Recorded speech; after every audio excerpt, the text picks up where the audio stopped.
morning. Good morning. We all are deeply moved and inspired by individuals who display courage and strength in the face of adversity, who display faith in the seemingly impossible in the face of darkness, and who display that faith because their faith is rooted in the power and the presence of God working in, through, and as them.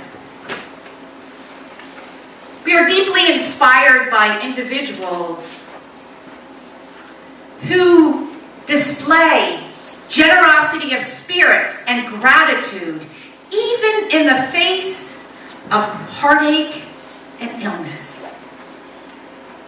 And my friends, Agnes Jefferson is such an individual. And I say is because even though she is not physically here, we know her presence is here. Her presence will always be in our hearts.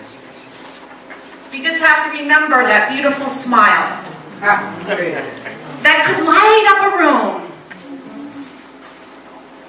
And even if you didn't know Agnes, please let what I share and what others share today inspire you to ask, how might I call forth and walk in spiritual faith, strength, courage, gratitude, generosity, and I can go on and on with so many more spiritual qualities that this beautiful woman, affectionately known to us by many as Miss Agnes.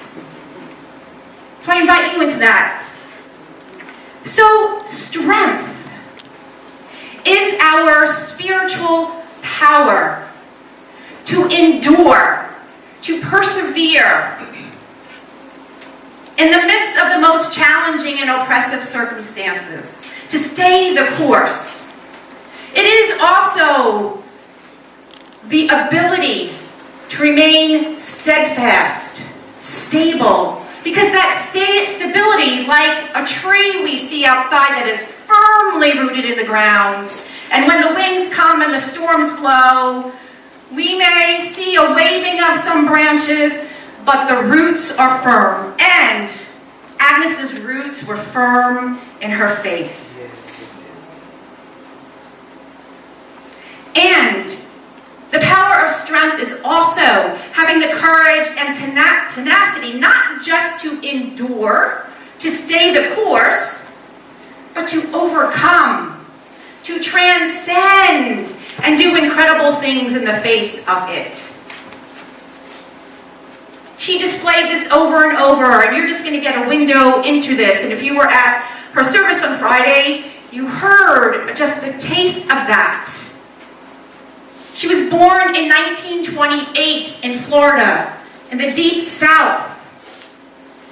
And her family faced discrimination, segregation, violence, hatred, all because of the color of her skin. Opportunity was not the same, and it was not easy. And Agnes experienced the dis-ease like many families face of alcoholism. And nevertheless, this past year, she celebrated 43 years of sobriety in AA.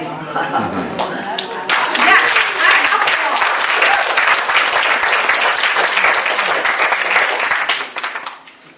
Not only, if that wasn't difficult enough, she faced lots of heartache. To lose 2 sons, to lose a husband, and to become a single mother in her mid-30s. And then once again to lose another life partner. But that tenacity, that courage, that stability, not only was her stability rooted here, but she so desired to provide that stability for her family. And even though there were oppressive situations, discrimination, Agnes came from a family who was rooted in faith, rooted in service, rooted in that resilience of spirit. She came from a long line of women who received a college degree. Now, that was a feat even if for any woman, let alone if you were black. And she received a Bachelor's of Science from Florida A&M College, known today as University. And she taught for 13 years as a teacher. And then, when she was faced with being a single mother in her mid-30s, she reflected, how might I provide stability? How might I step out? And so she decided to take her 3 children. Karen, the beautiful Essence, is here with us, and I will recognize her later. And she moved to the Tittenfall area, where her Aunt Ida and Uncle James resided. And her Uncle James was able to get a job as an engineer with Fort Myers, which was not an easy task. And then in 1964, through the assistance of a GI Bill, she was able to purchase her own home for her family. And she continued that stability, doing whatever she needed to do. She worked as a maid, providing services in homes, in hotels, and then eventually she was able to obtain a job as a social worker with the Monmouth County Board of Social Services, where she worked for 16 years. Let's just take that in. And she was able to do that also because of her faith again. Martin Luther King said that faith is taking that first step even when we cannot see the whole staircase. Faith is our ability of spiritual assurance in the seemingly impossible. It is our power to look past appearances and to know that whatever's going on in my life, that God the good is greater. And I will step out in that faith. Now, faith doesn't come by coincidence. It is something she devoted her life to. Her spiritual study, her spiritual devotion was steadfast. Prayer was the foundation of her life. Going to AA meetings, attending retreats, whether it was for mindfulness or with unity, and so many other things. Reading the spiritual text of the Bible, of the big book, the daily word, and on and on and on. And I had the sacred privilege of a lifetime to be her prayer chaplain. Before I became a minister, I was her prayer chaplain for 17 years, and I continued being her prayer partner as minister. That's all right. That's all right. One of the things I will hold ever so special, for I know she called many people my baby, so I know I'm not the only one. But to be graced by her in that moment was incredible. And she said it many times, but I got to hear it when she was in the hospital. I can't tell you how proud I am that my baby is a minister.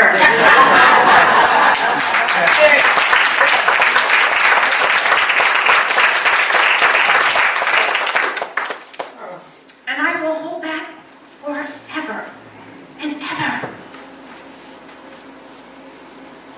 She prayed through illness, through fear, through worry.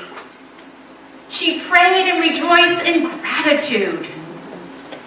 She prayed for herself, for her family members, for others. She prayed for forgiveness. It was something she did day long. Besides, like I said, attending mindfulness, Judy Weaver is so wonderful to have you here, Rosemary, and I don't know if anybody else is from Lindy. Hi, we welcome you here. I believe she was one of the founding members with you for mindfulness? Yes. Yes. Like clockwork. Coming every Wednesday to mindfulness, and then going to Baja Fresh after. That's sacred too. And I didn't know, and maybe others will share stories, how much fun. When the first day when I announced, and I had her picture here, and the words that came when I was in meditation, have fun. So I didn't realize her Atlantic City days until I started hearing that. So we might have to not only hold her faith forward, her strength forward, but maybe we need to go on a bus trip to Atlantic City. Yes, we'll bless the money. And then we look at the generosity of spirit and gratitude. Generosity of spirit. That was grounded in her family roots. It was grounded in the unity teachings. We have our 5 principles, and our 5th principle says it's not enough to know the truth. We must be it in our daily lives. And it is grounded in AA. That we can't keep it unless we give it away. And she lived that. She lived it when she was well. She lived it when she was fearful. She lived it when she was feeling ill. She was a mentor to many people in AA, sponsor, and she served here. We call her Miss Agnes for a reason, because she was part of the youth ed ministry at this community. And my children were blessed to have her, so were Lindy's children. And one of the other things that she affectionately loved was to be the daily word reader. Yes. And she spoke to me about that as well. And anyway, we know that every time we read the daily word, we hold her and all of our members who love the daily word in our heart space, knowing the value and the importance of that. And many of us have been touched by her generosity and her kindness and her love. Whether you got a card or she would thank you 100 times. When she was also in the hospital, she asked me, Charlie's not here, he's launching rockets. But the littlest things, she would owe everything. She would want to thank you. And you felt incredibly blessed. She's like, tell Charlie that I miss his Sunday hugs. So we have to hug Charlie when he comes back. So you never know how important we take for granted a smile, a hug. So now at this point, like I said, I can go on and on, but I would like to give some people a chance. And I know Lindy, who has been a long life friend, is going to speak. If you'd like to come up now, Lindy. Hi, everybody. Hi. I think most of you probably realize that I had a long, close relationship with Agnes. Yes. But I actually met Agnes through, they say there's no coincidences. I'm from New Brunswick, and I briefly dated a guy in the early mid-'80s that I met in AA in New Brunswick, and he brought me here.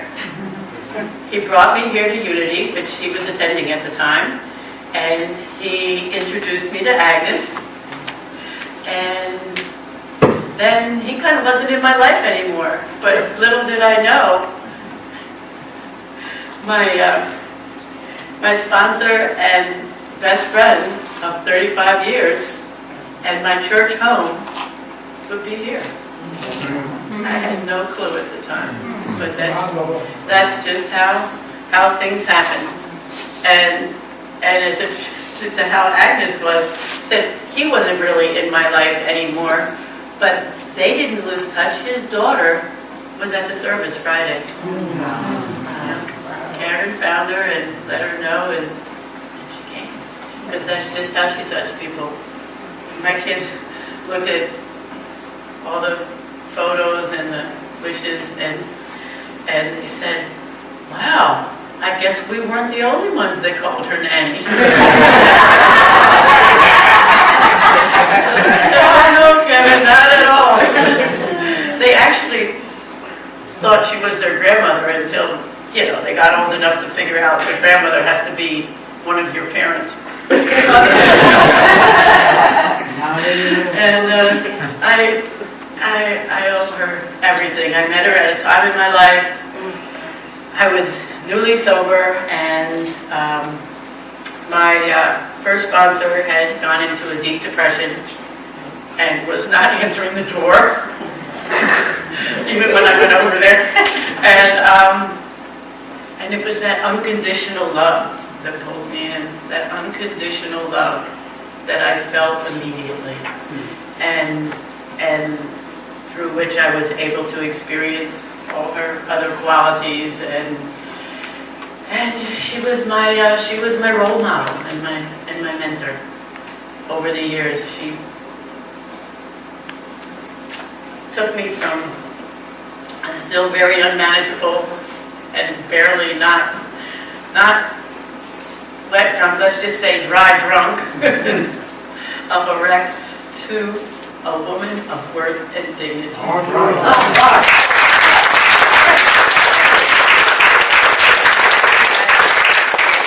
Agnes, and we have the saying in AA, it means practice your spiritual principles. They say, you may be the only big book somebody ever sees. And it came to me that I may be the only Agnes Jefferson somebody ever sees. I need to be on my spiritual P's and Q's and practice that unconditional love. Her granddaughter reminded me the other day that she signed every one of those thousands of cards that she sent out over the years, unconditional love. And I started that tradition today with my card for Karen. And I intend to keep it. Keep her little way of keeping her alive. But she's alive. In all of us. Her spirit lives on. And I will be forever grateful to have had my other mother, who incidentally was instrumental in reconciling me with my biological mother. And I have not lost another mother, I have gained another sister. That's all.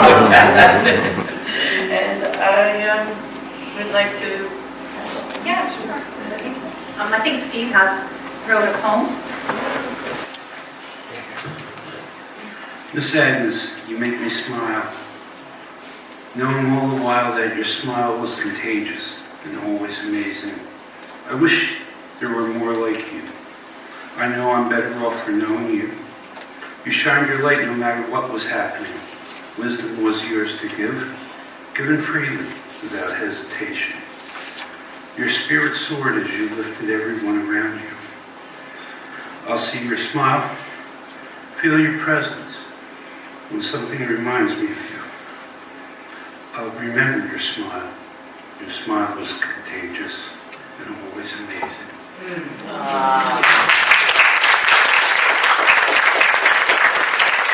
Yeah, real quick, whenever I would see, and I called her Aunt Agnes, whenever I saw Aunt Agnes, it was always the grandma that I felt in my heart. She always felt like the mom that I always wanted.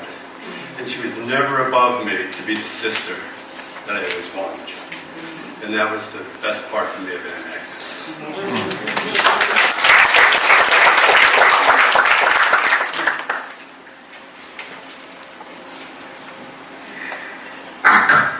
I called her Mom Agnes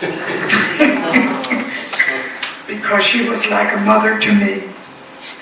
But but she always put her arms around me and told me how proud she was of me and who I was and what I was doing for others in unity. I can't forget her. You know, the connections in life, you just never know. So, Miss Agnes was never Miss Agnes to me because she was Karen and Jeff's mother, so she was Miss Jefferson since I was a kid at some age.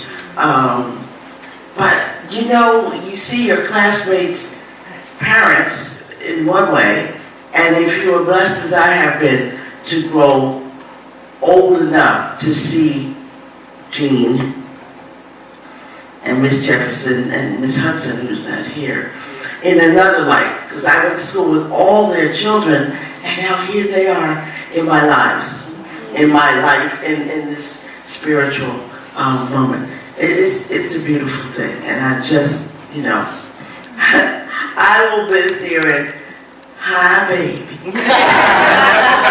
That's all of you do.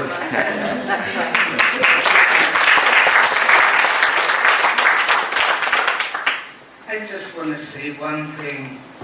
We party.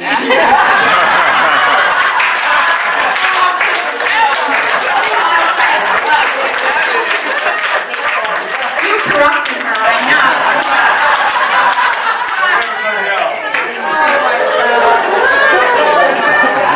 Why am I not surprised, Tina? Oh my goodness, I love Miss Agnes too, and like all of you, she made me special. But it was always funny because Lindy introduced me to her sponsor, and then we went on retreat, and I had the pleasure of having her in my room.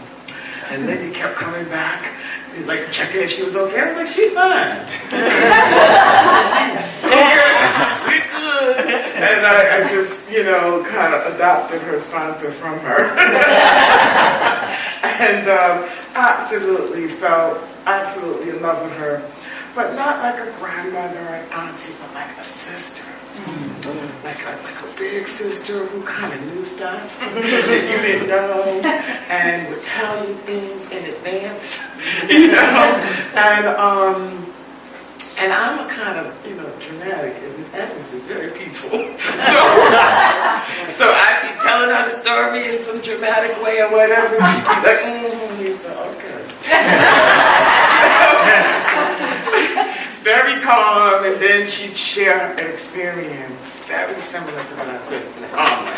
And I'd get that lesson right then and there. And that immediate identification, like a big sister would do for you. You know, no strings attached. Take this wisdom and move forward. And always loving me. And then, you know, I'd have drama or difficult situations or whatever, and I'd come home and look in my bag, and she'd have left money in my purse. You know what I mean? Like, just like, you know, like, I don't know, I never saw her age. She always seemed to be like my sister. You know what I mean? That just had good stuff. You know, her candy tastes better. You know, everything. You know, it was just extra, and I don't know if you get friends and people who love you like that every single day. So it was great.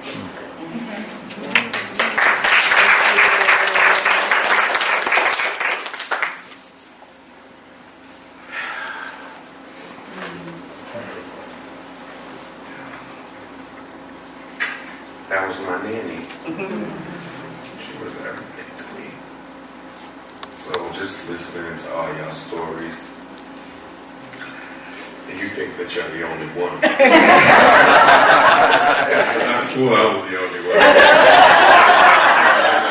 I know that my grandmother had a heart of gold, and she talked about you guys all the time. We talked on the phone all the time and just laughed and kicked back, but she loved this church so much. And all of her friends that I grew up with, that I know, and I look around and I see all you guys, and it's, you know, I'm sad and I'm hurt, I'm heartbroken. Like everybody else, I felt like I lost my best friend, my mom. She raised me since I was a child, but I lived with her probably since I was 12 years old. But all these things that I hear you guys say, she transformed and said it to us all the time. She made sure she wanted us to go to school, she wanted us to get an education, she wanted us to live our lives the way that we wanted to live them. And hearing that word, unconditional love, I always say that to people, like, my grandmother taught me what that meaning was because I didn't understand it before. And the serenity prayer and all these things that are stuck. I have it tattooed on my arm. She was so happy. I thought she was going to tattoo on that. But she loved it. But I'm just happy to be here today. I know I wish I had more time, but you know, the memories that we're going to share will be everlasting. But I thank all of you. And you know, she just had a beautiful heart. I know she shared it with everyone. But just to hear these stories today, even though like everybody's always talking, I'm the crier on the phone. She's the one always crying. I don't even think I ever seen my grandmother cry. She was such a strong lady. But I just want to say thank you to all of y'all. It really felt good to be here. I'm sitting in her seat. Yeah. I feel her spirit. Just thank you guys just so much.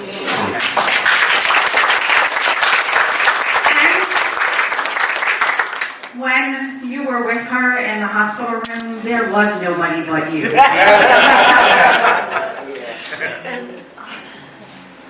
One more, and then I invite you to just share, and then Judy, and then you can stay after and share with Kyle, and Drew's here, and her daughter Karen.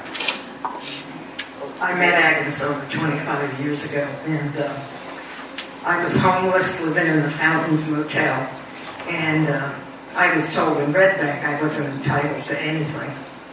And I just went by chance to the Monmouth County Board of Social Services, and Agnes became my social worker, and we also became very good friends. And she never gave up on me. And believe me, there are plenty of reasons she should have given up on me. But we also had a lot of laughs. I mean, trips to Atlantic City, trip shopping, out to eat. And that's what I'll remember, is we just used to laugh about so many things. Thank you.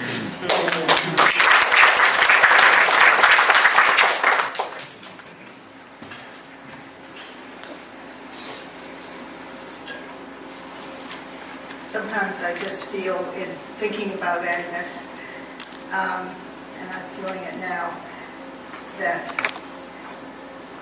words don't come. It's the feeling that everybody has expressed, which is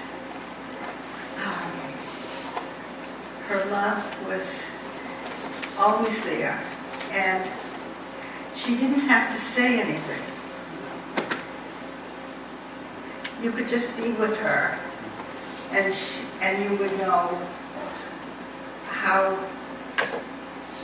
how she was able to just embrace you and everyone with her love. I'm just so grateful to be here and to hear so many wonderful stories, and I think we could all go on for quite a while. At least I know I could. And maybe if we have a chance to talk afterwards, we can do that. So I guess I will close in silence.